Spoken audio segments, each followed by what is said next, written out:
어머니가 돌아가신 날, 서울에는 올해 들어 가장 큰 눈이 내렸다. 장례식장에서 오이를 꼬박 세우며 빈소를 지키느라 몸무게가 4kg이나 빠졌다. 발인을 마치고 캐리어를 끈 채 마포구의 아파트로 돌아왔을 때 현관의 도어록은 아무리 번호를 눌러도 오류를 알리는 경고음만 뱉어냈다. 내가 비밀번호를 착각한 줄만 알았다. 안에서 문이 열리고 시어머니가 허리에 두 손을 얹은 채 현관에 버티고 서서 이따위 말을 내뱉기 전까지는 말이다. 너같이 뼛속까지 남의 식구인 년은 우리 정씨 집안 며느리 될 자격도 없다. 남의 식구. 나를 낳아주고 길러주신 내 어머니다. 나는 울지도 매달리지도 않았다. 지난 7년처럼 고개를 숙이고 사과하지도 않았다. 그저 아주 차분하게 일일이 경찰에 전화를 걸었다. 1시간 뒤 경찰관 2명과 부동산 등기부등본 한 부, 그리고 현장에서 즉각 발부된 무단 침입 고지서가 내 결혼 생활 내내 나를 쥐고 흔들던 그 여자를 처음으로 내 앞에서 다리가 풀려 주저앉게 만들었다. 이야기를 시작하기에 앞서 좋아요와 구독을 눌러주시면 큰 힘이 되겠습니다. 자, 이제 편안한 마음으로 제 이야기에 귀 기울여 주시길 바랍니다. 미술실 개수대의 수도꼭지가 덜 잠겼는지 물방울이 스테인리스 싱크대 위로 떨어지며 공허한 파열음을 울려댔다. 한지은은 고개를 숙인 채 손톱으로 팔레트 가장자리에 말라붙은 아크릴 물감을 긁어내고 있었다. 그때 앞치마 주머니 속에 휴대전화가 미친 듯이 진동하기 시작했다. 그녀는 앞치마에 대충 2번 손을 닦아내고는 통화 버튼을 눌렀다. 한지은 씨 되십니까? 여기는 광주제일병원입니다. 어머님의 암세포가 뼈까지 전이되어서 상태가 많이 안 좋으십니다. 가능한 한 빨리 와보셔야 할 것 같습니다. 지은은 아무 말도 하지 못했다. 그녀의 시선은 창틀에 놓인 누렇게 말라 죽어가는 스킨답서스 화분에 머물러 있었다. 몇 초가 지나서야 쩍쩍 갈라진 듯 건조한 목소리가 그녀의 목구멍을 비집고 나왔다. 알겠습니다. 바로 기차표를 끊겠습니다. 전화를 끊은 뒤 그녀는 앞치마를 벗어 의자 등받이에 걸쳐두고 교무실로 향했다. 연차 신청은 금방 처리되었다. 교감 선생님은 지은의 창백한 얼굴을 보고는 아무것도 묻지 않은 채 그저 휴가계의 결제 도장을 찍어주었다. 1시간 뒤 마포구의 아파트. 지은은 침실 바닥에 캐리어를 활짝 펼쳐놓고 검은색 목티와 어두운 색바지, 세면도구들을 기계적으로 쑤셔넣고 있었다. 지퍼를 절반쯤 채우다 뻑뻑하게 걸리자 그녀는 손등으로 이마에 맺힌 식은땀을 닦아내고는 힘주어 지퍼를 잡아당겼다. 찌익 하고 금속 지퍼가 맞물리는 소리가 고요한 방 안에서 유독 날카롭게 울렸다. 거실에서 슬리퍼를 질크덕거리며 끄는 발소리가 들려왔다. 시어머니 최영숙이 껍질을 깐 귤 반쪽을 손에 든 채 침실 문틀에 기대어 섰다. 약간 처진 눈꺼풀 아래로 바닥에 놓인 캐리어를 훑어보는 그녀의 시선이 이어졌고 입꼬리에는 온기라곤 조금도 없는 비릿한 조소가 걸려 있었다. 며칠 쉬면 충분하지 않니? 최영숙은 귤 한 조각을 입에 밀어넣고 우물거리며 불분명한 발음으로 말했다. 이번 주 토요일이 현우 큰아버지네 돌잔치인 거 알지? 어찌됐든 내가 우리 정씨 집안 맏며느리니까 그때는 무조건 참석해야 한다. 지은은 바닥에 쭈그리고 앉아 양손으로 여전히 지퍼를 쥔 자세를 유지하고 있었다. 그녀의 시선은 캐리어의 바퀴에 꽂혀 있었다. 바퀴에는 아직 서울 거리의 진흙이 조금 묻어 있었다. 엄마 상태가 많이 안 좋으세요. 지은의 목소리는 바람에 금방이라도 날아갈 잿가루처럼 한없이 가벼웠다. 최영숙은 코웃음을 치며 남은 귤 껍질을 옆에 있던 휴지통에 던져 넣었다. 안 좋은 게 하루 이틀 일도 아니잖니? 병원에 널리고 널린 게 의사랑 간호사인데 너 하나 더 있고 없고가 무슨 대수라고 유난이니? 큰아버지네 식구들이 너 코빼기도 못 보면 우리 정씨 집안이 근본도 없이 며느리 교육 잘못 시켰다고 흉보실 거다. 내 말 알아들었어? 지은은 천천히 몸을 일으켜 캐리어를 손에 쥐었다. 최영숙의 눈은 마주치지 않은 채 고개를 숙이고 문틀을 비켜 지나갔다. 캐리어 바퀴가 마룻바닥을 구르며 둔탁한 소리를 냈다. 현관을 지나며 외출하러 가라시는 그녀는 문을 밀고 나갔고 그녀의 뒷모습은 복도 너머로 사라졌다. 최영숙의 코앞에서 쿵 하고 굳게 닫힌 현관문이 서늘한 바람을 일으켰다. 광주제일병원 중환자실 밖, 소독약 냄새가 토기가 쏠릴 만큼 지독하게 배어 있었다. 지은은 유리창 너머로 온갖 관이 꽂혀있는 앙상한 어머니의 몸을 지켜보았다. 심전도 모니터의 초록색 파동이 점점 평탄해져 갔다. 5분 뒤 귀를 찌르는 듯한 경고음이 울려 퍼졌다. 의사와 간호사들이 문을 박차고 뛰어들어갔고 지은은 문 밖에 덩그러니 남겨졌다. 그녀는 의사가 양손을 겹쳐 어머니의 푹 꺼진 흉부를 기계적으로 압박하는 모습을 그저 지켜만 보았다. 한 번, 두 번, 그리고 압박이 멈췄다. 의사가 고개를 들어 벽에 걸린 시계를 확인했다. 지은은 몸을 돌려 차가운 타일 벽에 등을 기댄 채 주르륵 바닥으로 미끄러져 내렸다. 복도의 형광등 불빛이 소름 끼치도록 창백하고 시렸다. 그녀는 휴대전화를 꺼내 덜덜 떨리는 손가락으로 연락처를 뒤져 정현우의 이름을 찾아 통화 버튼을 눌렀다. 신호음이 한참을 울리고 나서야 전화가 연결되었다. 수화기 너머로는 스크린 골프채가 하얀 공을 경쾌하게 때리는 소리가 들렸고 이어서 남자들의 낄낄거리는 웃음소리가 이어졌다. 여보세요. 정현우의 목소리에는 짜증이 역력히 배어 있었다. 지은은 입을 달싹거렸지만 목구멍에 모래 한 움큼을 쑤셔 넣은 것처럼 꽉 막혀버렸다. 엄마가 돌아가셨어 라고 말하고 싶었지만 튀어나온 것은 찢어질 듯한 오열뿐이었다. 그녀는 아랫입술을 꽉 깨물었고 굵은 눈물방울이 액정 위로 뚝뚝 떨어졌다. 얘야, 말할 거면 빨리 하고 아니면 끊어. 한창 치는 중이잖아. 현우가 전화기 너머로 쯧 하고 혀를 찼다. 지은이 숨을 깊게 들이마시고 막 입을 떼려는 순간 전화가 뚝 끊어졌다. 뚜 하는 건조한 통화 종료음만 귓가를 맴돌았다. 10초 뒤 휴대전화 화면이 밝아졌다. 카카오톡 메시지였다. 화면에는 정현우가 보낸 내용이 떠올랐다. 알았어. 엄마가 장례는 그냥 간소하게 치르고 돈 너무 많이 쓰지 말라시네. 나는 주말에 골프 약속 있어서 못 내려가. 지은은 화면을 멍하니 응시했다. 글자 옆에 있던 작고 노란 숫자 1이 순식간에 사라졌다. 상대방이 메시지를 읽고 채팅방을 나갔다는 뜻이었다. 눈물 한 방울이 간소하게 치르라는 글자 위로 떨어졌고 액정이 물기를 감지해 미세하게 깜빡였다. 지은은 손등으로 액정의 물기를 거칠게 닦아내고는 양손으로 무릎을 짚으며 바닥에서 천천히 일어났다. 휴대전화를 코트 주머니에 쑤셔 넣고 당직실로 향하는 그녀의 눈에서는 더 이상 단 한 방울의 눈물도 흐르지 않았다. 광주의 한 장례식장 지하 2층. 공기 중에는 향이 타들어가는 냄새와 국화꽃의 쌉싸름한 냄새가 무겁게 가라앉아 있었다. 지은은 대여한 검은색 상복을 입고 팔에 2줄짜리 하얀 완장을 차고 있었다. 어머니의 영정사진 앞에 무릎을 꿇은 그녀는 향로에 재를 한 줌 더 집어넣었다. 빈손은 텅 비어 있었다. 광주 토박이인 오래된 이웃 몇 분이 조문을 다녀간 것을 제외하면 찾아오는 이가 아무도 없었다. 긴 상 위에는 차갑게 식어버린 수육 몇 접시와 붉은 기름이 둥둥 뜬 육개장 몇 그릇만이 덩그러니 놓여 있었다. 재단 옆 방석 위에 놓아둔 지은의 휴대전화가 갑자기 요란하게 윙윙거리기 시작했다. 화면에는 시어머니라는 세 글자가 번쩍이고 있었다. 벌써 장례 3일째 되는 날이었다. 지은은 휴대전화를 집어들고 통화 버튼을 눌러 귀에 가져다 댔다. 너 도대체 언제 기어들어 올 작정이냐? 최영숙의 찢어질 듯한 목소리는 스피커폰을 켜지 않아도 텅 빈 빈소 전체에 쩌렁쩌렁 울렸다.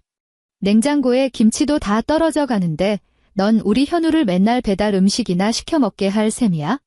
죽은 사람이 산 사람보다 더 중요해? 지은은 영정사진 속 어머니의 온화한 미소를 바라보았다.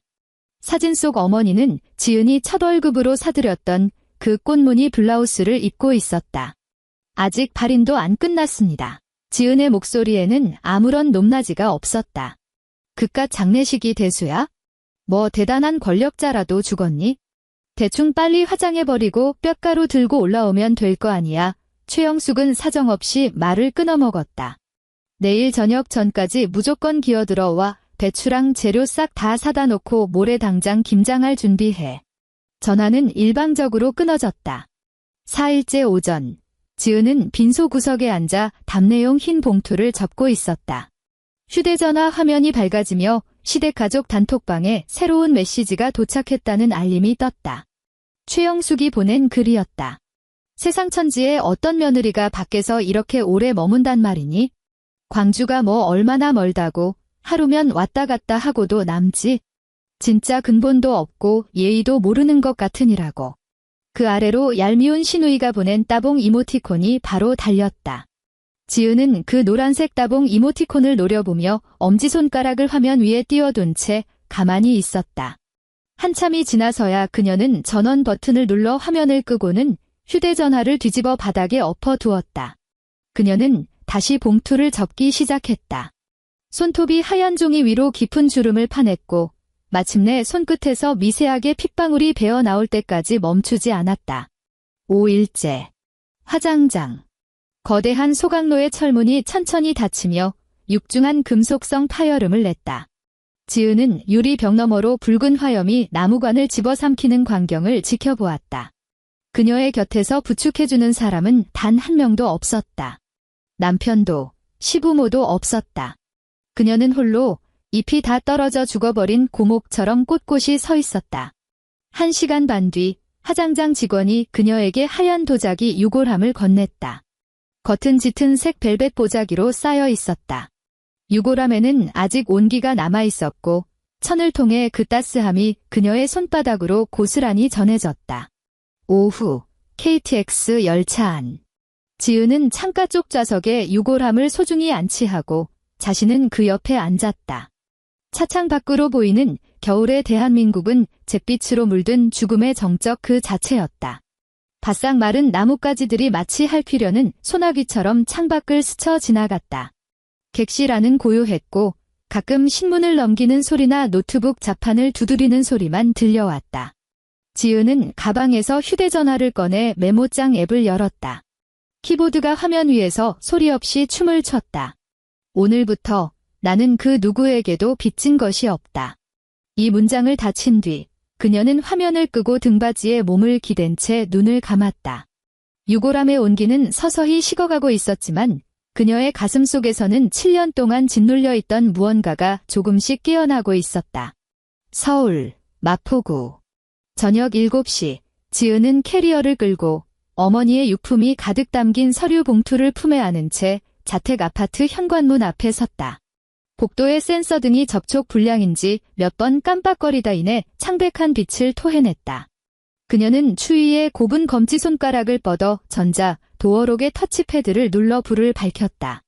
삑 하는 소리와 함께 그녀는 익숙하게 6자리 숫자를 눌렀다. 어머니의 생신이었다. 삐비빅, 뚜루루. 붉은색 오류 알림 등이 깜빡임과 동시에 기계적인 거절음이 울렸다. 지은은 멈칫했다. 손가락이 너무 얼어서 번호를 잘못 누른 줄 알았다. 그녀는 종이봉투를 왼손으로 옮겨 안고 오른손으로 다시 화면을 켠 뒤 속도를 늦춰 숫자 하나하나를 꾹꾹 눌러갔다. 삐비빅, 뚜루루. 여전히 오류를 알리는 소리였다. 그녀는 숨을 깊게 들이마시고 3번째, 4번째 연속으로 번호를 쳤다. 복도 전체에 도어록의 날카로운 경고음이 메아리 쳤다. 이내 빨간불이 길게 켜지며 키패드가 잠겨버렸다.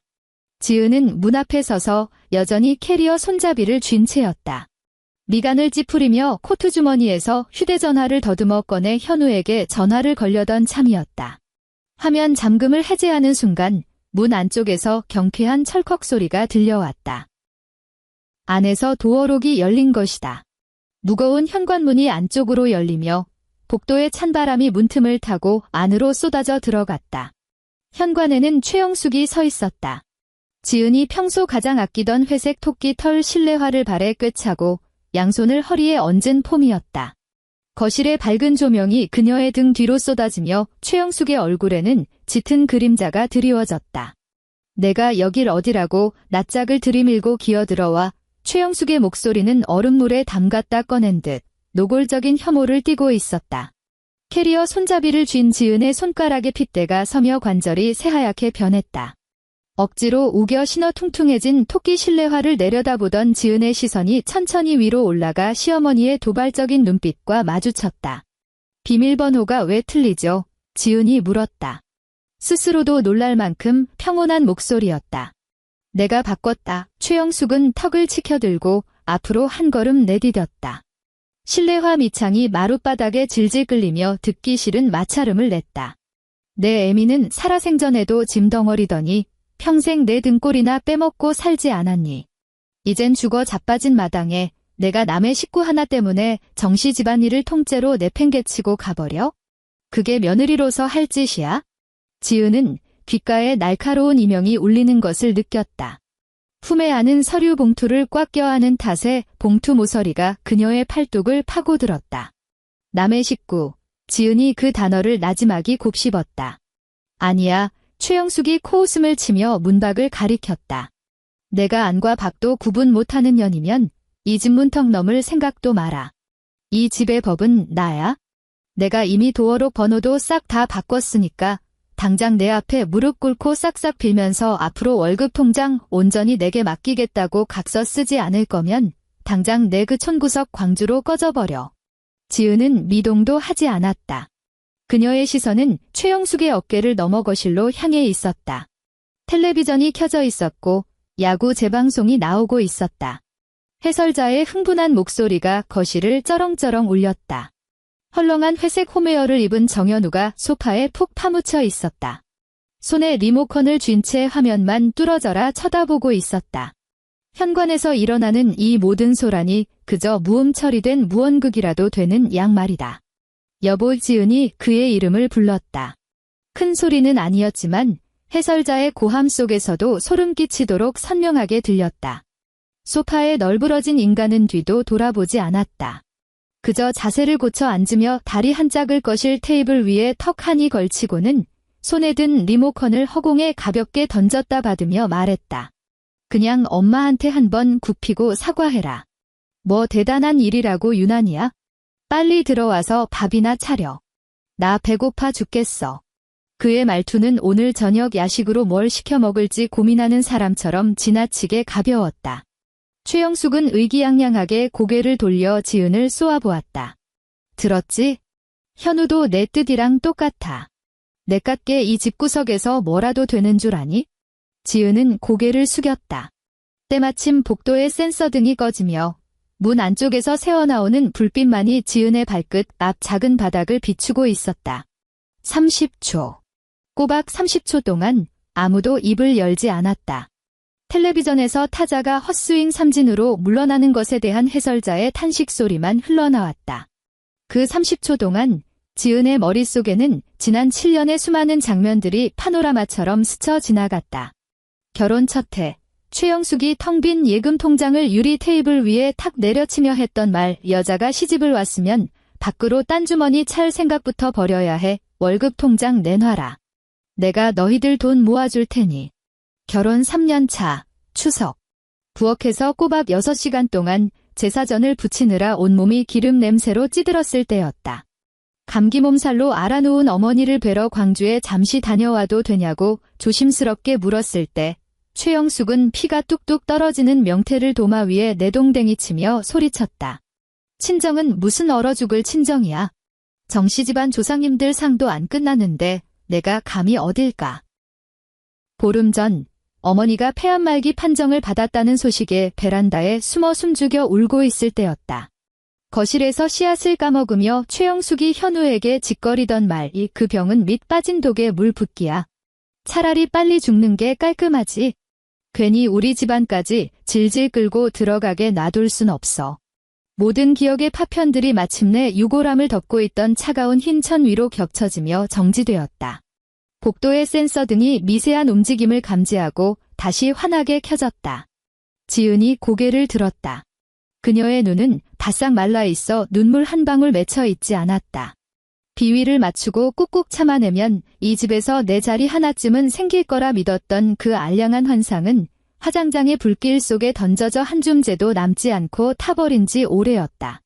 그녀는 천천히 코트 주머니에 손을 넣어 휴대전화를 꺼냈다. 잠금을 풀고 번호를 눌렀다. 112. 적막한 현관에서 다이얼 패드를 누르는 소리가 유독 날카롭게 울려 퍼졌다. 그녀는 휴대전화를 귀에 바싹 가져다 댔다. 네, 112 상황실입니다. 네, 신고 좀 하려고요. 마포구 상암동 강변 아파트 103동 902호입니다. 누군가 제 동의 없이 저희 집 도어록을 교체하고 제가 집에 들어가는 것을 물리적으로 막고 있습니다. 네, 저는 지금 현관문 밖에 있습니다. 승리에 도취되어 있던 최영숙의 표정이 순식간에 차갑게 얼어붙었다. 그녀는 앞으로 왈칵 튀어나오며 지은의 휴대전화를 낚아채려 손을 뻗었다. 너 미쳤어. 경찰을 불러? 이웃들한테 우리 집안 망신살 뻗치게 하려고 작정했어? 지은은 반걸음 뒤로 물러서며 그 손길을 가볍게 피했다. 그녀의 하이힐이 타일 바닥에 부딪히며 경쾌한 타격음을 냈다. 당신은 방금 형법 제319조 주거침입죄를 저질렀습니다. 지은은 경악과 분노로 일그러진 최영숙의 얼굴을 똑바로 쳐다보며 마치 교실에서 학생들에게 미술사 전문 용어를 설명하듯 감정 한 톨 섞이지 않은 또렷한 발음으로 또박또박 쏘아붙였다. 이 아파트의 부동산 등기부상 명의자는 저 한지은입니다. 당신도 아니고 정현우도 아니라고요. 최영숙은 그 자리에 굳어버렸다. 허공에 뻗었던 손이 뻣뻣하게 아래로 떨어졌다. 입을 반쯤 벌린 채 지은이 무슨 말을 하는지 이해하지 못한 듯한 얼빠진 표정이었다. 거실에서 텔레비전만 보며 귀를 닫고 있던 남자가 그제야 바늘에 찔린 사람처럼 소파에서 튕겨나갔다. 현우는 리모컨을 테이블에 팽개치고 슬리퍼도 신지 않은 양말 바람으로 현관까지 미끄러지듯 달려왔다.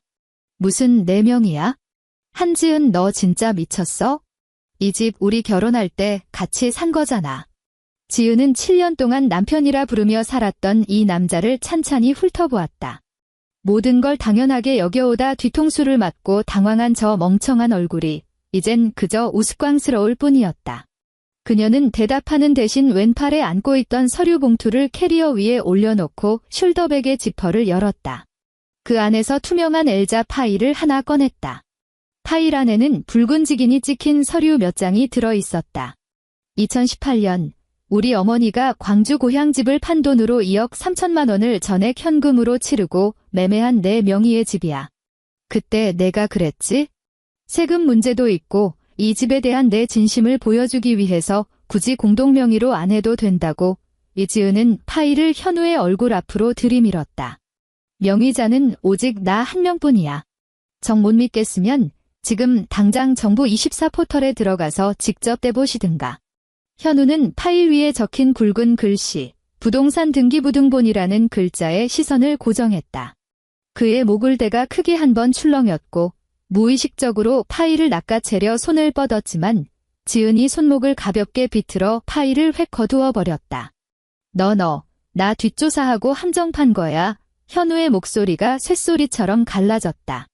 난 그저 내 것을 지켰을 뿐이야. 이지은은 파일을 다시 가방에 쑤셔 넣었다. 15분 뒤. 엘리베이터가 띵 하는 소리와 함께 9층에 멈춰섰다. 제복을 입은 마포경찰서 소속 순찰대원 2명이 엘리베이터에서 내렸고 묵직한 구둣발 소리가 복도를 쩌렁쩌렁 울렸다.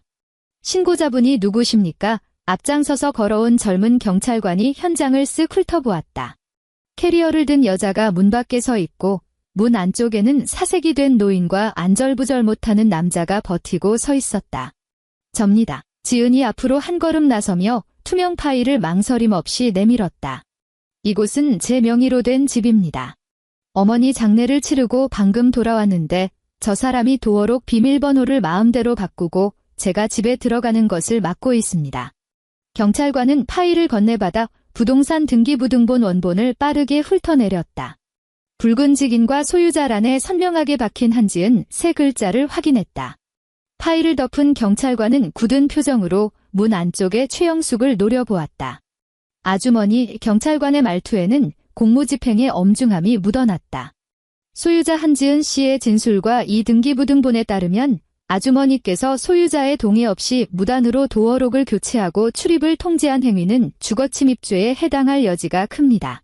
만약 소유자께서 처벌을 원하시면 저희와 함께 서로 가셔서 조사를 받으셔야 합니다.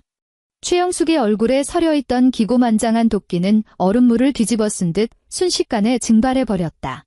그녀의 입술이 통제할 수 없이 파르르 떨리기 시작했고 불안감에 양손을 앞치마에 대고 미친 듯이 비벼댔다.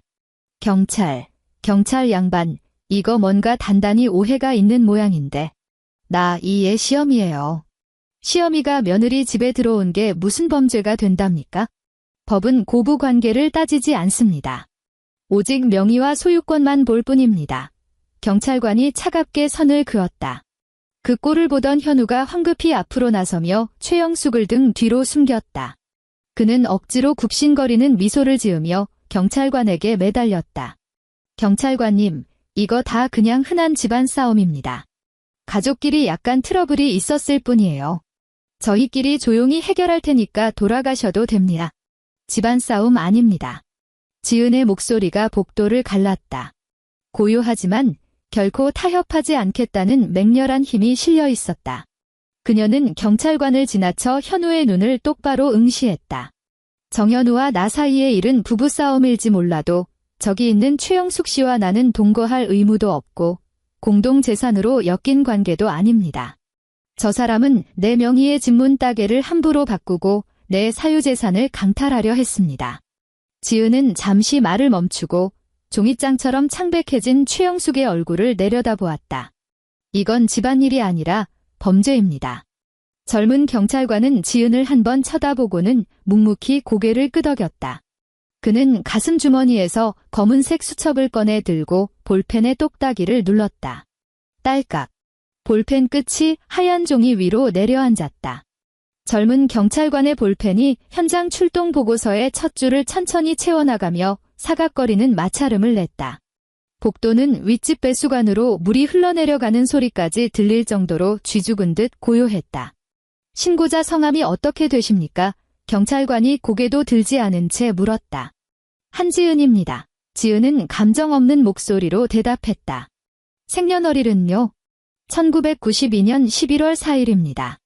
경찰관은 신고자 정보를 기입한 뒤 손목을 움직여 다음 칸으로 펜끝을 옮겼다. 그가 고개를 들어 지은의 어깨 너머 여전히 토끼 실내화를 신고 있는 문 안쪽의 여자를 노려보았다. 무단으로 문 따개를 교체한 분의 성함은요? 최영숙이 흠칫 몸을 떨었다.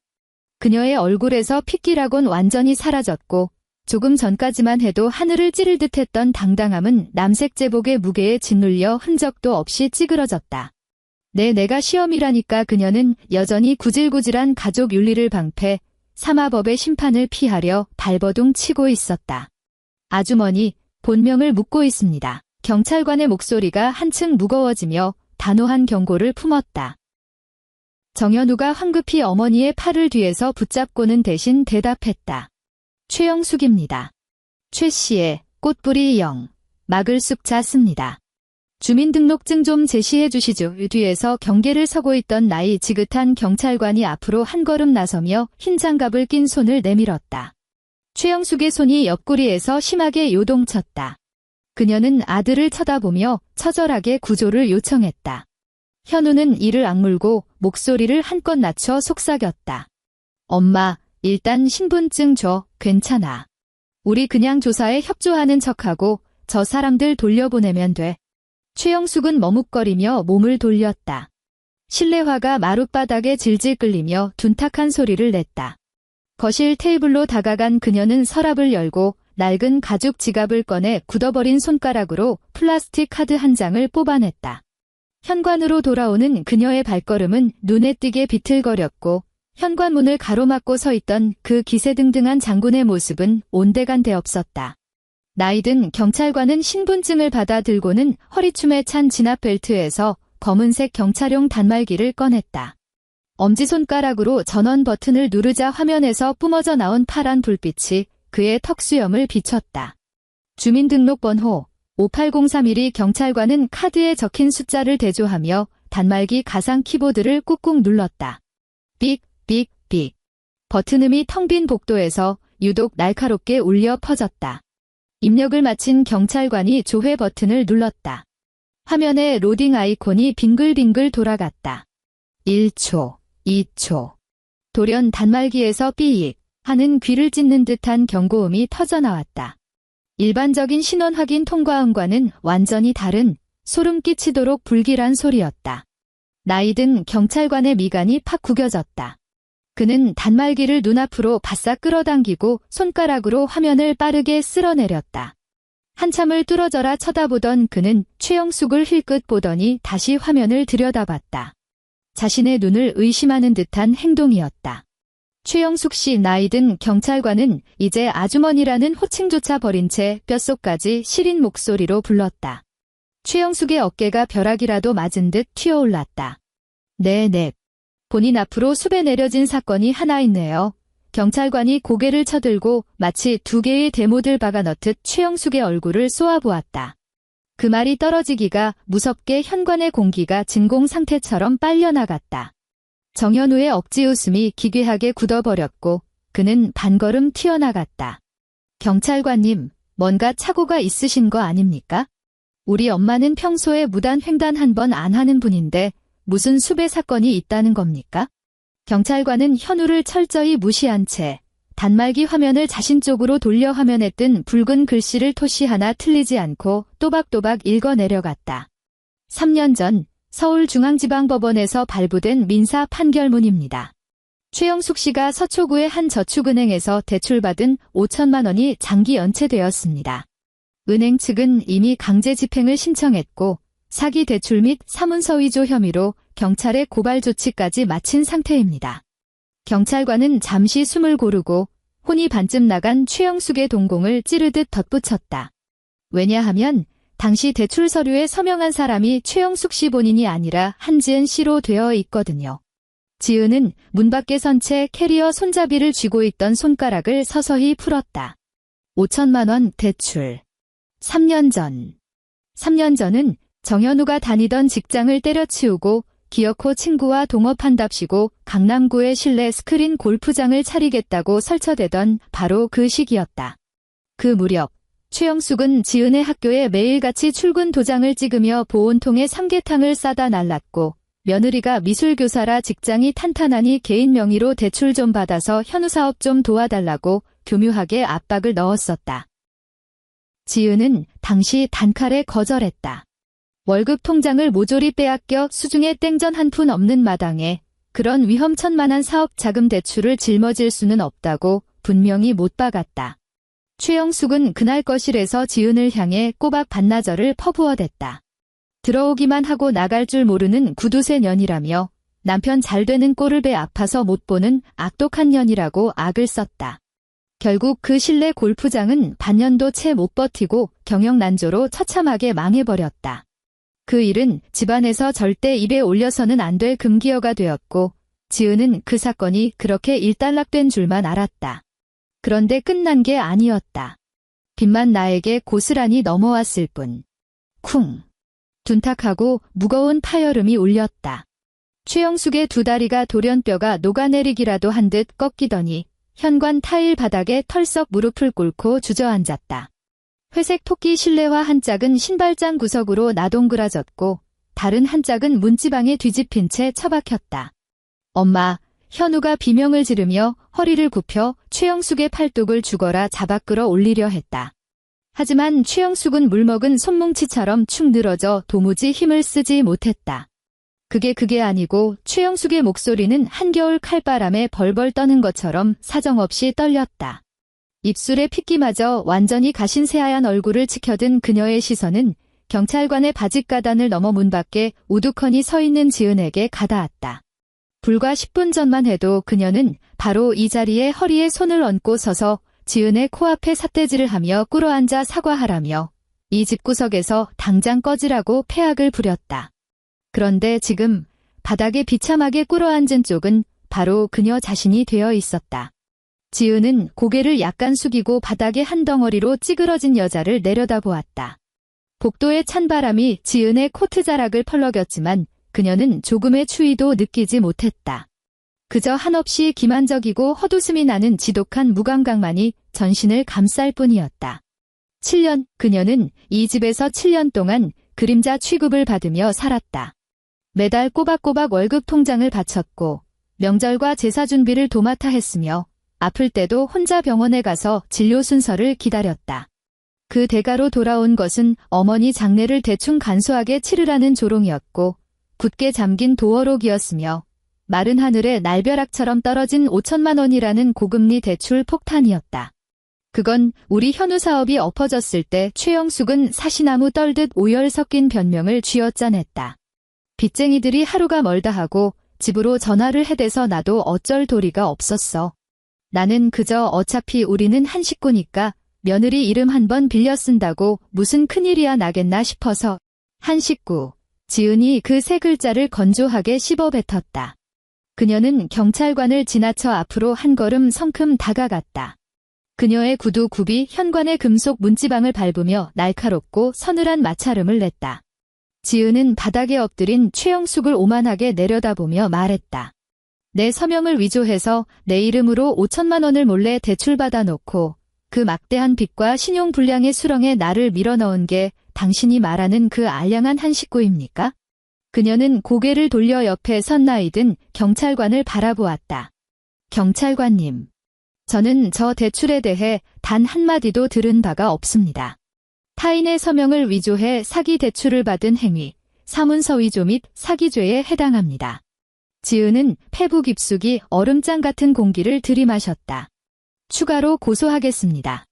너 진짜 돌았어? 정현우가 갑자기 눈이 뒤집힌 야수처럼 펄쩍 뛰며 달려들었다. 그는 가로막고 서 있던 젊은 경찰관을 거칠게 밀쳐내고는 한 손으로 지은의 팔뚝을 꽉 움켜쥐었다. 쇠집게 같은 그의 손가락이 지은의 코트 소매를 파고들었고 너무 힘을 준 나머지 그의 손가락 관절이 하얗게 질려 있었다. 우리 엄마잖아. 한지은 너 진짜 미쳤어? 우리 엄마를 감방에 쳐넣기라도 하겠다는 거야? 내 이름으로 돈 좀 대출받은 게 그렇게 죽을 죄야? 사업 망한 게 내가 그러고 싶어서 그랬냐고. 내가 돈 벌어서 갚으면 될 거 아니야. 꼭 이렇게까지 사람 피를 말려야 직성이 풀리겠어? 현우의 입에서 튀어나온 침방울이 지은의 뺨에 튀었다. 그의 두 눈은 핏발이 서 있었고 목덜미에는 핏대가 흉측하게 붉어져 있었다. 지은은 저항하지 않았다. 그저 콧김이 닿을 만큼 가까이 다가온 그 일그러진 얼굴을 고요히 응시할 뿐이었다. 한때 대학 교정은행나무 아래서 그녀를 향해 해사하게 웃어주던 얼굴, 결혼식장에서 어떤 비바람이 몰아쳐도 평생 지켜주겠다고 맹세하던 그 얼굴이었다. 하지만 지금 그녀의 눈앞에서 광기에 차 일그러진 이 낯선 얼굴은 그저 역겹고 토역질이 날 만큼 흉측했다. 그녀는 천천히 왼손을 들어 자신을 옥죄고 있는 현우의 손목을 움켜쥐었다. 이거 놔. 목소리는 크지 않았지만 예리한 칼날처럼 섬뜩한 한기를 머금고 있었다. 현우는 멈칫하며 자신도 모르게 소나기의 힘을 반쯤 풀었다.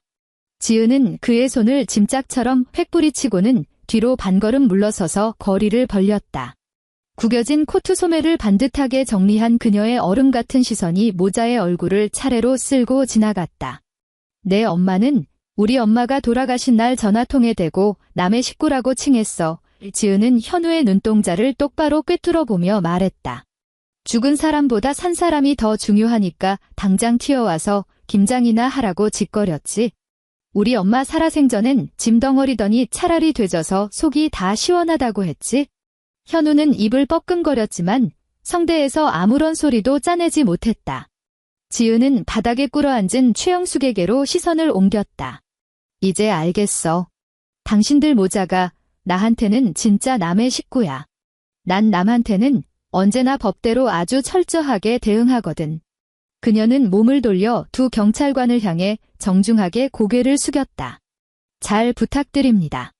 지금 바로 경찰서로 가서 피해자 조서 작성하겠습니다.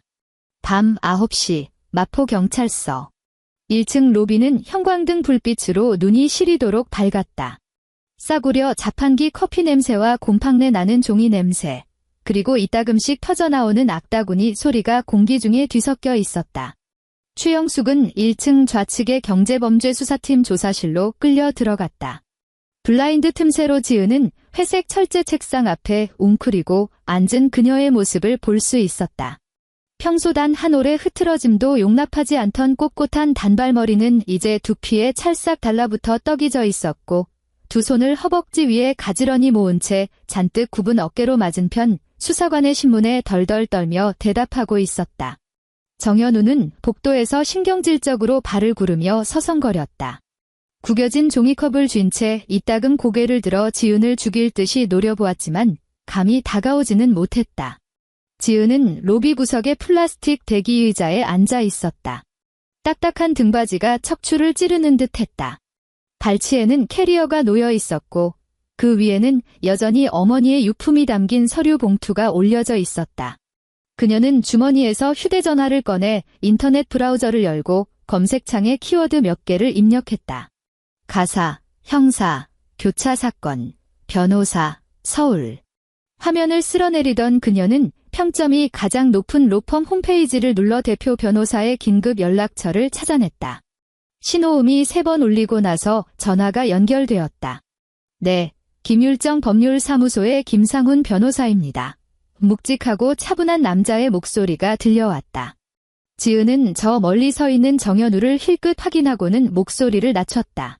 김 변호사님, 안녕하세요. 저는 한지은이라고 합니다. 지금 마포경찰서에 나와 있습니다. 이혼 소송과 더불어 시어머니를 상대로 한 형사 고소를 의뢰하고 싶습니다. 이어진 20분 동안 지은은 기계처럼 무미건조하고 차분한 어조로 지난 7년간의 사건들을 논리정연하게 복기했다.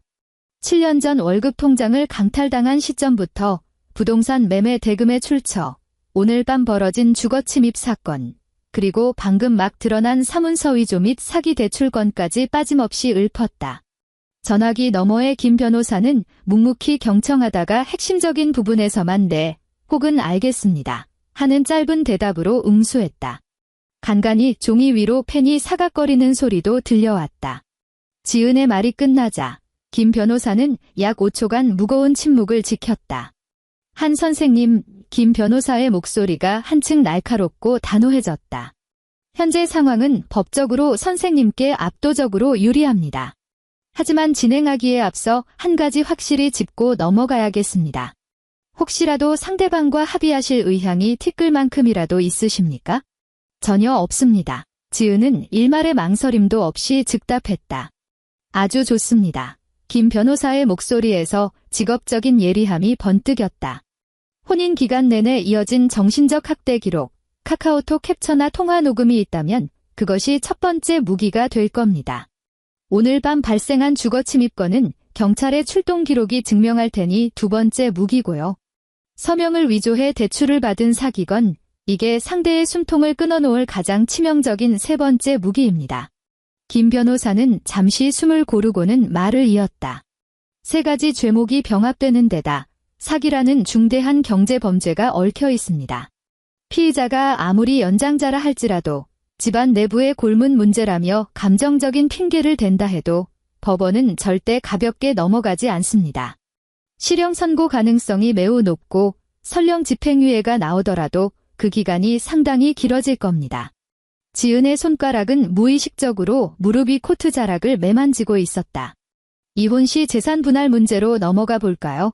김 변호사가 사건의 본질을 파고들었다. 선생님 명의의 자가는 어머님의 혼인 전 고유 재산으로 현금 완납하여 매매하신 것이니 자금 흐름만 명확하게 입증된다면 상대방은 그 집에서 단돈 1원도 뜯어갈 수 없습니다. 반대로 상대방 측에서 지난 7년간 선생님의 월급을 강제로 갈취한 행위는 선생님의 특유재산을 심각하게 침해한 범죄입니다. 거기에 대출 서류 위조로 선생님께 막대한 부채 위험과 정신적 고통을 안겨준 점까지 더해지면 전화기 너머로 김 변호사가 서류를 넘기는 소리가 들렸다. 한 선생님. 상대방은 알몸으로 쫓겨나는 건 기본이고 도리어 선생님께 막대한 손해배상금까지 토해내야 할 상황입니다. 그 죗값, 제가 이런 단위까지 철저하게 계산해서 받아내 드리겠습니다. 잘 부탁드립니다. 지은이 대답했다. 내일 오전 10시에 모든 증빙 서류를 챙겨서 저희 사무실로 방문해 주십시오. 오늘 밤 경찰서 피해자 진술에서는 오직 객관적인 팩트만 건조하게 진술하십시오. 감정을 드러낼 필요도 없고 그 어떤 형태의 합의나 조정 권고도 절대 받아들이지 마십시오. 통화를 마친 지은은 휴대전화를 손바닥 안에 꽉 쥐었다. 기기의 미열이 얼음장 같던 그녀의 손가락 끝으로 서서히 스며들었다. 복도 저 끝에서 기어코 인내심이 바닥난 정현우가 지은을 향해 성큼성큼 다가왔다. 그는 구겨진 종이컵을 쓰레기통에 쳐박고는 무서운 기세로 걸어왔다. 너 방금 누구랑 통화했어? 현우는 지은을 내려다보며 허세 가득한 도끼를 뿜어냈다. 한지은, 너 도대체 언제까지 이 미친 짓을 계속할 작정이야? 우리 엄마가 안에서 심장마비로 쓰러지기라도 할까봐 무서워 죽겠어. 꼭 이렇게 우리 집구석을 풍비박산 내야 속이 시원하겠냐고. 지은은 고개를 들어 흔들림 없는 눈동자로 그의 시선을 받아쳐냈다. 풍비박산, 그녀가 조소하듯 그 단어를 씹었다. 정현우, 내가 지금 아주 단단히 착각하는 게 하나 있는데. 그녀가 자리에서 일어섰다. 비록 현우보다 머리 반 개는 작았지만 그녀가 뿜어내는 기백은 상대를 완벽하게 짓눌러버렸다. 그 집구석, 단 한 번도 내 집이었던 적 없어. 그리고 사람이 죽어나가는 거에 대해서 말하자면 지은은 그의 눈을 똑바로 응시하며 한 글자 한 글자 비수처럼 꽂아 넣었다. 우리 엄마가 방금 돌아가셨어. 나한테는 이미 사람이 죽어서 세상이 무너졌다고. 그러니까 너희들 인생이 갈갈이 찢기든 말든 난 눈곱만큼도 신경 안 써. 현우는 그녀의 안광에 찔린 듯 뒷걸음질을 쳤다.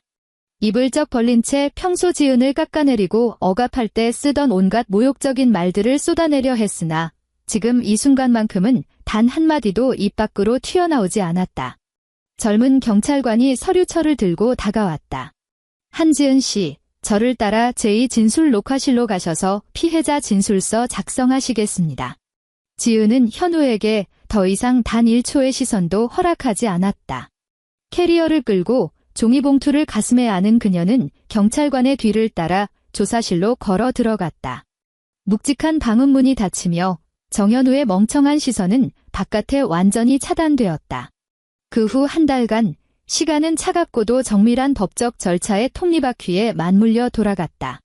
첫 주 화요일 오전, 지은은 학교에 한 달짜리 무급휴직 신청서를 냈다.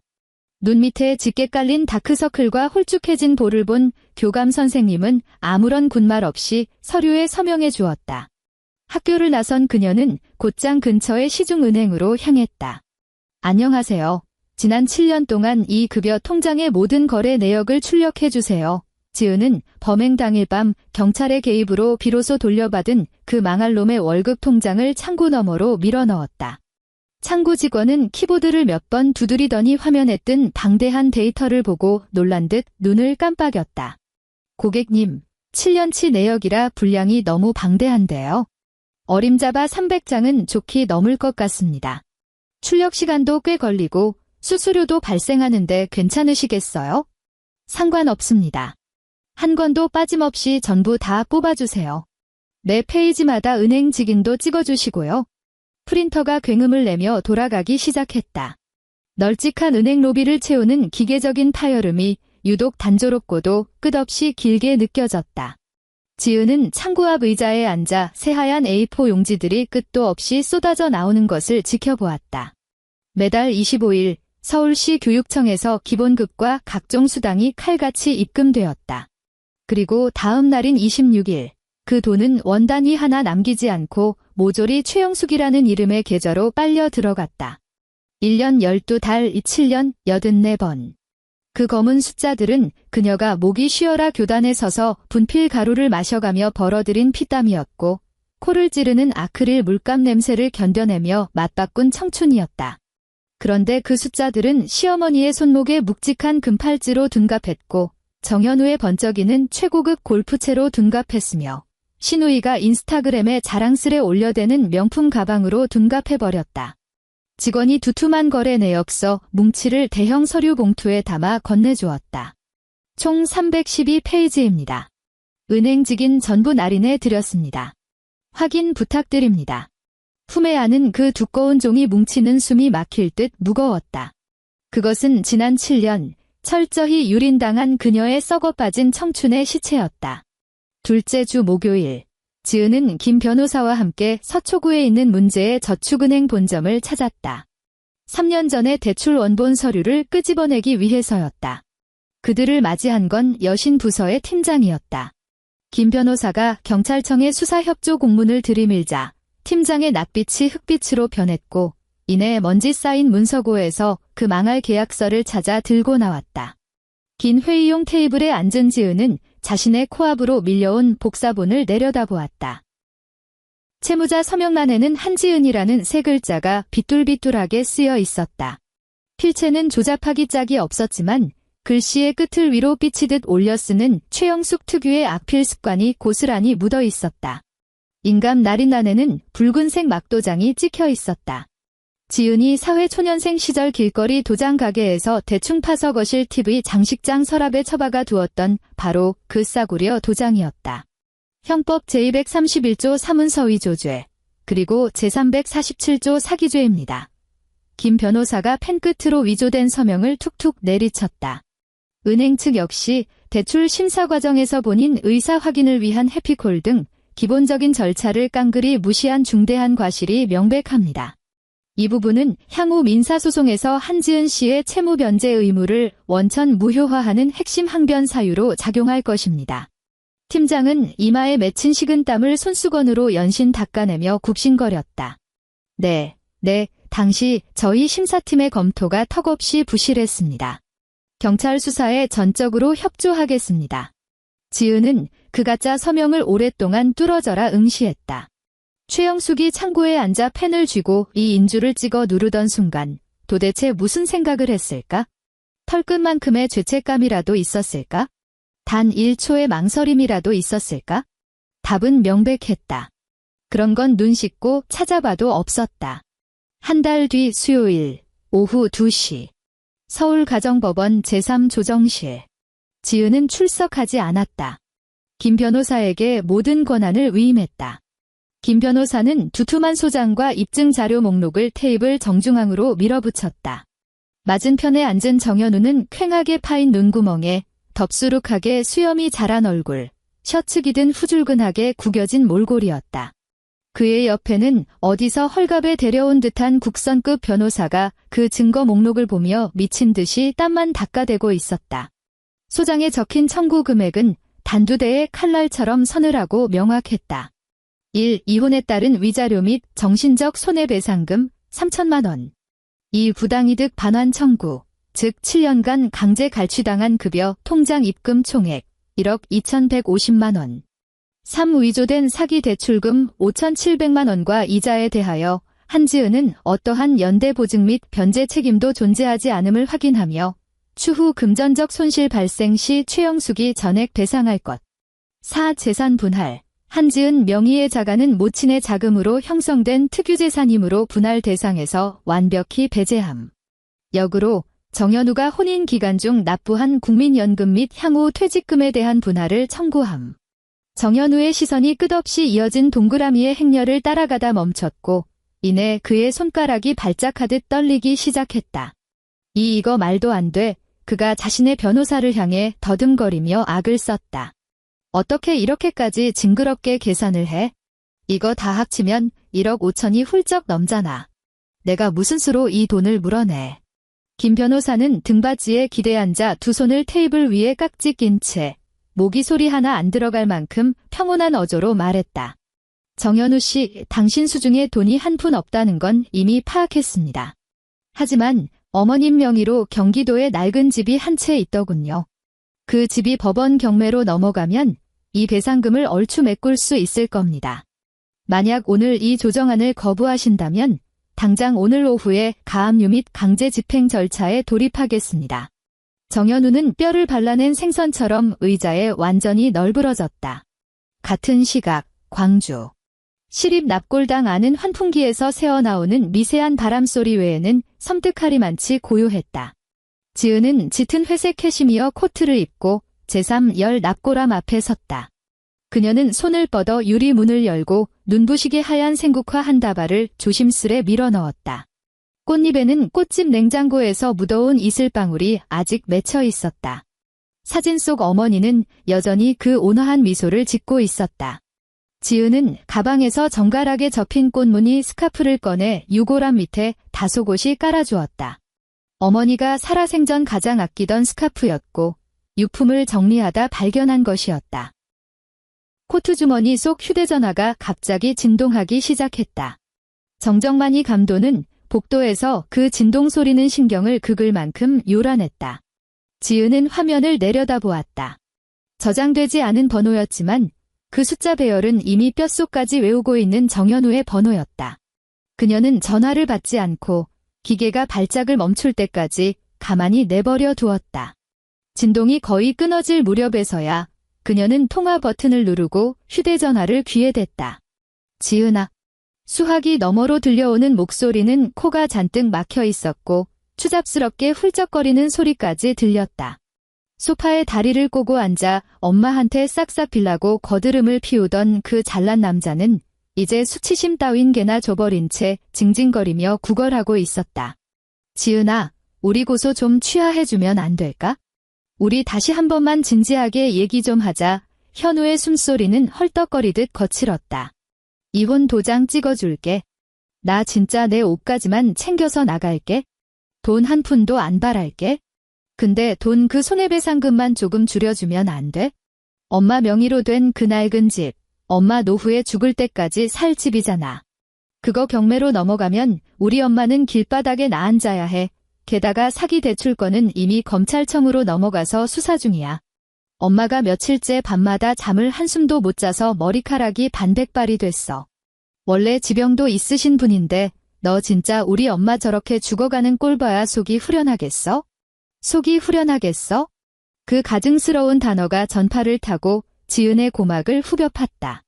지은의 시선은 휴대전화 모서리를 넘어 어머니의 영정사진에 머물렀다. 암세포가 뼈를 파고드는 끔찍한 고통에 중환자실 침대 위에서 둥글게 말려있던 어머니의 앙상한 몸뚱어리가 떠올랐다. 눈을 감기 직전 사위와 연락이 닿지 않아 허망하게 꺼져가던 어머니의 그 탁한 눈동자가 스쳐 지나갔다. 장례식장에 덩그러니 놓여있던 차갑게 식어빠진 수육 접시들이 떠올랐다. 정현우. 지은이 입을 열었다. 텅 빈 납골당 안에서 그녀의 목소리가 서늘한 메아리를 만들어냈다. 분노도, 울분도, 악다구니도 없었다. 뼛속까지 얼어붙게 만드는 완벽한 정막이었다. 내가 나한테 사람 피 말려야 속이 후련하겠냐고 짓거릴 때 너는 소파에 처박혀서 야구 재방송이나 보면서 희희낙낙했지. 전화기 너머는 돌연 쥐죽은 듯한 정적에 휩싸였다. 짐승의 헐떡거림 같은 거친 숨소리만 징그럽게 일렁일 뿐이었다. 내 엄마가 죽은 사람보다 산 사람이 중요하니까 당장 튀어와서 김장이나 하라고 소리칠 때 내 엄마는 달콤한 귤이나 까먹고 있었어. 지은은 계속해서 말을 이었다. 그녀가 뱉어내는 단어 하나하나는 시퍼런 대못이 되어 상대방의 고막에 박혔다. 이제 진짜 누가 더 중요하고 무서운 존재인지 법이 뼈저리게 가르쳐 줄 거야. 그녀는 상대방이 입을 나불거릴 기회를 일절 주지 않았다. 손가락으로 화면을 가볍게 터치했다. 통화 종료. 그리고 곧바로 연락처 앱을 열어 그 번호를 수신 차단 목록에 처박아 버렸다. 모든 처리를 마친 뒤 그녀는 휴대전화를 다시 코트 주머니에 넣고 두 손을 가지런히 모아 어머니의 사진을 향해 깊숙이 고개를 숙여 절했다. 유리문이 다시 닫히며 찰칵 하는 아주 미세한 소리를 냈다. 4개월 뒤 서울. 봄을 알리는 첫비가 촉촉하게 대지를 적시고 지나간 후 길가에 늘어선 벚나무 가지마다 연녹색 꽃망울이 고개를 내밀었다. 공기 중에는 비에 젖은 흙 특유의 비릿한 생명력이 감돌았다. 지은은 은행 VIP 라운지에 앉아 있었다. 맞은편에 앉은 자산관리사가 붉은 은행 직인이 찍힌 이체 확인서를 양손으로 공손히 건넸다. 한 고객님, 지정하신 계좌로 이체 모두 완료되었습니다. 지은은 확인서를 받아들었다. 지난 4개월 동안 모든 것은 김 변호사가 설계한 완벽한 궤도를 따라 마치 피도 눈물도 없는 정밀한 기계 장치처럼 한치의 오차 없이 맞물려 돌아갔다. 최종 판결은 2주 전에 떨어졌다. 이혼 소송은 한치의 반전 없이 지은의 완승으로 끝났다. 최영숙의 경기도 낡은 집은 자비 없이 법원의 강제 경매로 넘어가 처분되었다. 각종 경매 수수료와 세금을 떼고 난 뒤 지은이 뜯어낸 재산 분할금, 부당이득 반환금, 그리고 위자료를 모두 합친 금액은 정확히 1억 4천만 원이었다. 그놈의 5천만 원짜리 사기 대출건 역시 법원은 은행의 중대한 심사과실을 인정하여 지은에게는 어떠한 연대상환 책임도 없다는 판결을 내렸다.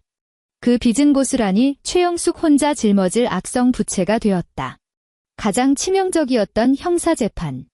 사기 금액이 5천만 원을 초과한 데다 죄질이 극히 불량하다는 이유로 마포구 지방법원은 최영숙에게 사문서위조 및 사기죄를 적용하여 징역 10개월에 집행유예 2년을 선고했다. 실형을 피하긴 했지만 이것이 김 변호사가 법의 테두리 안에서 끌어낼 수 있는 가장 가혹하고 잔인한 결말이었다. 감당할 수 없는 거액의 빚더미에 깔리고 평생 살 집을 잃고 거리로 나앉았으며 이마에 빨간 줄까지 그어진 늙은이.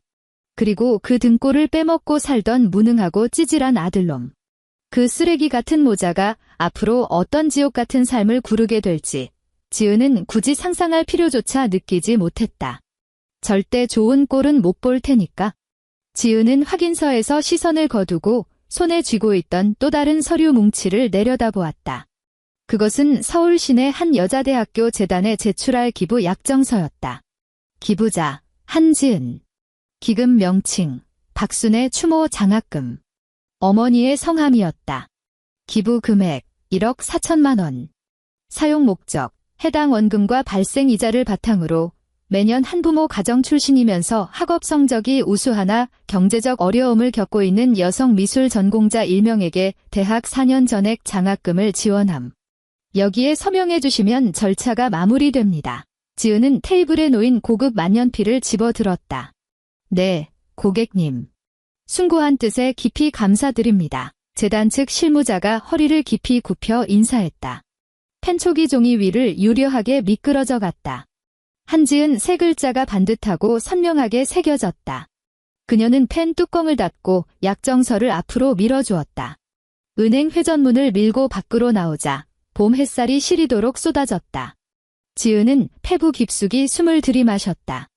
허파로 밀려 들어오는 공기가 태어나서 처음으로 완벽하게 깨끗하고 맑게 느껴졌다. 밤 8시 마포구 아파트. 집안은 쥐죽은 듯 고요했다. 정현우와 최영숙의 구역질 나는 흔적들을 남김없이 쓰레기 봉투에 쳐넣어 내다 버리고 나니 이 아담한 자가 아파트가 오히려 너무 넓게 느껴질 정도였다. 가증스러운 웨딩 사진이 걸려있던 거실 벽에 못은 뽑혀나갔고 그 자리에는 작은 하얀 구멍만이 훈장처럼 남았다. 소파 위에 싸구려 쿠션들은 순수한 베이지색 리넨 쿠션으로 모조리 교체되었다. 시어머니가 바리바리 싸들고 온 정체불명의 반찬통들로 토할 것 같았던 거대한 양문형 냉장고 안에는 이제 시원한 생수 몇 병과 신선한 과일들만이 가지런히 놓여 있었다. 지은은 방금 세탁한 새 침대 시트를 품에 안고 안방으로 걸어 들어갔다. 이 안방은 채광이 가장 좋고 면적도 제일 넓은 공간이었다. 7년 전 신혼 첫날. 최영숙은 노인네는 잠고가 밝아서 크고 편안한 침대랑 조용한 방이 필요하다는 뻔뻔한 핑계를 대며 곧장 이 안방을 차지해버렸다.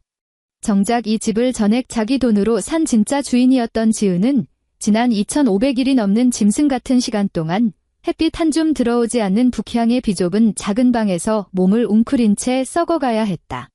그녀는 라벤더 섬유 유연제 향이 은은하게 풍기는 침대 시트를 침대 발치에 내려놓았다. 시어머니의 살냄새가 밴 구역질 나는 낡은 매트리스는 어제 폐기물 수거 업체가 싹 치워버렸다. 지금 놓인 것은 그녀가 어제 가구 단지를 샅샅이 뒤져 직접 고른 최고급 매트리스였다. 적당한 텐션감에 쓸데없는 문양이라곤 하나도 없는 순백색의 깔끔한 디자인이었다. 지은은 허리를 굽혀 새 시트에 내 모서리를 팽팽하게 잡아당겨 매트리스에 정성껏 씌웠다. 움직임은 아주 느리고 섬세했다. 미세한 주름 하나 남기지 않겠다는 듯 천을 평평하게 쓸어내렸다. 다음은 보송보송한 베갯잎, 그리고 깃털처럼 가벼운 이불 커버였다. 마지막으로 이불 표면을 팡팡 내리쳐 반듯하게 펴낸 뒤 지은은 허리를 펴고 가볍게 숨을 내쉬었다. 그녀는 창가로 다가가 무거운 암막 커튼을 활짝 걷어젖혔다. 창밖으로 강변북로를 내달리는 자동차들의 붉고 하얀 불빛들이 거대한 강물처럼 이어지며 칠흑 같은 밤의 끝자락까지 뻗어나가고 있었다. 복수에 성공한 자에 미친 듯한 환희도 삼류 드라마 주인공처럼 하늘을 우러러보며 포효하는 통쾌함도 없었다. 온전히 자신만의 공간이 된 이 침실에 서서 지은이 느끼는 감정은 그저 너무 늦게 찾아온 투명할 만큼의 고요함 뿐이었다. 마치 몸속 깊은 곳에서 신경을 짓누르던 악성 결석이 끔찍한 발작과 고통을 동반한 수술 끝에 마침내 몸 밖으로 뜯겨나간 것과 같았다. 수술 자국은 남아있지만 골수를 파고들던 그 지독한 분통은 흔적도 없이 증발했다. 그녀는 실내화를 벗고 이불을 살짝 들쳐내며 천천히 침대 위로 몸을 뉘었다. 탄탄한 매트리스가 그녀의 척추를 포근하게 감싸 안았다. 시트의 부드러운 감촉이 피부를 스치며 건조하고도 안정적인 위안을 주었다. 그녀는 하얀 천장을 가만히 응시했다. 창밖에서 스며든 미세한 빗무리가 방 한 구석을 느릿느릿 기어가는 것을 지켜보았다. 협탁 위에 놓아둔 휴대전화 화면이 갑자기 번쩍이며 켜졌다. 아주 짧게 징 하는 진동 소리가 함께 울렸다. 어둠이 짙게 깔린 방 안에서 그 불빛은 유독 눈에 띄었다. 지은은 고개를 돌려 화면을 내려다보았다. 메시지 한 통이 도착해 있었다. 발신자는 번호가 저장되어 있지 않은 익명의 누군가였다. 그녀는 휴대전화에 손을 뻗지 않았다. 그저 화면에서 뿜어져 나오는 푸른 빛에 의지해 잠금 화면에 뜬 메시지의 첫 줄을 소리 없이 읽어내렸다. 지은아, 애미가 정말 죽을 죄를 지었다. 우리 제발 한 번만. 문장은 거기서 잔인하게 잘려 있었다. 잠금을 풀어야만 그 뒤에 비굴한 변명들을 읽을 수 있었다. 지은은 그 알량한 글자들을 물끄러미 쳐다보았다. 한때는 온 집안을 쥐락펴락하며 표독스럽고 오만하게 굴던 그 사나운 늙은이가 이제 와서 구역질나는 얄팍한 모정을 가장한 채 전파를 타고 그녀의 평온한 삶 속으로 기어 들어오려 발버둥 치고 있었다. 7년 너무 늦어버린 사과 따위는 한여름에 껴입는 두꺼운 소못이나 한겨울에 붙이는 부채만큼이나 우스꽝스럽고 쓰레기 같은 짓이었다. 아무런 의미도 가치도 없었다. 화면은 10여 초 동안 밝게 빛나다 이내 생명을 다한 듯 까맣게 죽어버렸다. 지은은 손을 뻗어 어둠 속에서 한치의 망설임 없이 휴대전화를 집어들었다. 익숙하게 엄지손가락으로 측면 버튼을 눌러 화면을 깨웠지만 그 구차한 메시지를 열어보지는 않았다. 대신 알림창에 뜬 그 낯선 번호를 꾹 눌러 메뉴를 띄웠다. 하위 메뉴가 팝업처럼 튀어올랐다. 그녀의 손가락은 수신 차단이라는 단어 위에서 멈췄다. 그리고 가볍게 터치했다. 아무런 알림음도 울리지 않았다. 그 불길한 번호는 그 번호 뒤에 숨어 뻔뻔하게 용서를 구걸하던 더러운 영혼과 함께 영원히 디지털의 심연 속으로 흔적도 없이 수장되어 버렸다. 지은은 휴대전화를 다시 협탁 위에 올려두었다. 화면이 바닥을 향하도록 뒤집어 놓았다. 그녀는 손을 뻗어 벽의 조명 스위치를 눌렀다. 딸깍. 마지막 남은 벽등마저 완전히 꺼졌다. 방 안은 완벽한 정적과 짙은 어둠 속으로 스며들었다. 그녀는 두 눈을 감고 몸을 웅크려 가장 편안한 자세를 찾았다. 라벤더 향이 은은하게 피어오르는 베개에 얼굴을 깊숙이 파묻었다. 내일 아침에는 2시간이나 일찍 일어나 속 쓰린 쓰레기들을 위해 북엇국을 끓일 필요가 없다. 방문 밖에서 빨리 기어 나오라며 문짝을 부서져라 두드리는 신경질적인 발소리도 없다. 싱크대 한가득 쌓여있는 기름때에 전 반찬통을 닦아낼 필요도 없다. 지은의 숨소리가 점차 규칙적이고 평온해졌다. 오롯이 자신만의 성역이 된 이 방에서 그녀는 7년 만에 처음으로 누구의 방해도 받지 않는 완벽하고 깊은 잠에 빠져들었다. 엔드.